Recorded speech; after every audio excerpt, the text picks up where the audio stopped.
Hello students, last time हमने पढ़ा था एटॉमिक स्ट्रक्चर के बारे में स्टार्ट किया था हमने।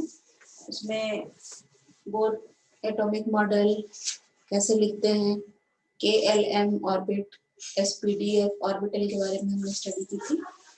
Atomic number, mass number, isotope and isobar के बारे में हम इस वीडियो में स्टडी करेंगे। Atomic number, the number of electron. अब हम अच्छी तरह से जान चुके हैं कि electron and proton, neutron are the sub particles of atom. तो हमें पता है कि जितने भी नंबर ऑफ इलेक्ट्रॉन होते हैं उतने ही नंबर ऑफ प्रोटॉन होते हैं किसी भी एटम में।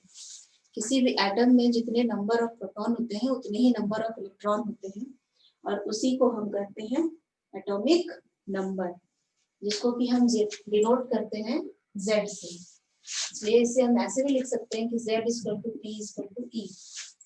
एटॉमिक मास, मास जो है हमारा, क्योंकि मास हमारा प्रोटॉन प्लस न्यूट्रॉन से बनता है, ये याद रखना है कि P और M दोनों हम स्मॉल ही लिखेंगे। तो मास है जो प्रोटॉन और न्यूट्रॉन से बनता है, मतलब ये न्यूक्लियस में रहता है। न्यूक्लियस जब प्रोटॉन और न्यूट्रॉन से बन रहा है तो ये दोनों का एडिशन से ही एटॉमिक मास बन रहा है। तो the sum of number of proton and the number of neutron is atomic mass।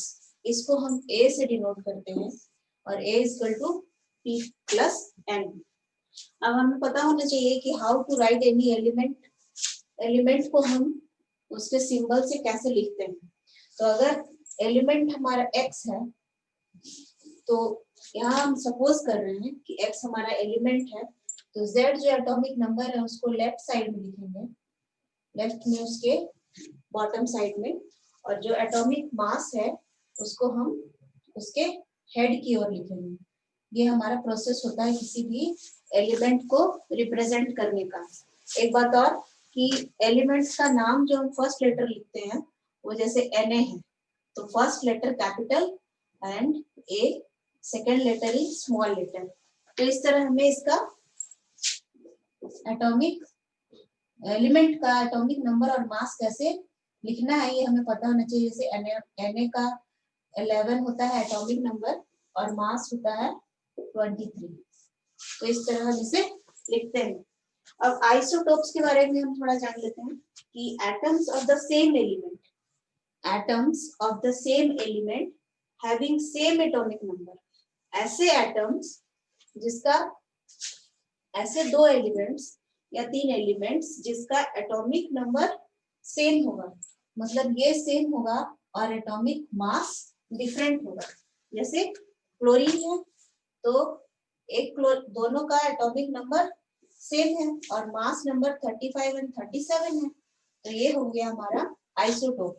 इसी तरह 1H1, 1H2, 1H3 ये हमारे आइसोटोप्स हो गए। हाइड्रोजन के 3 आइसोटोप्स हो गए जिसका एटॉमिक नंबर सेम है और एटॉमिक मास डिफरेंट है।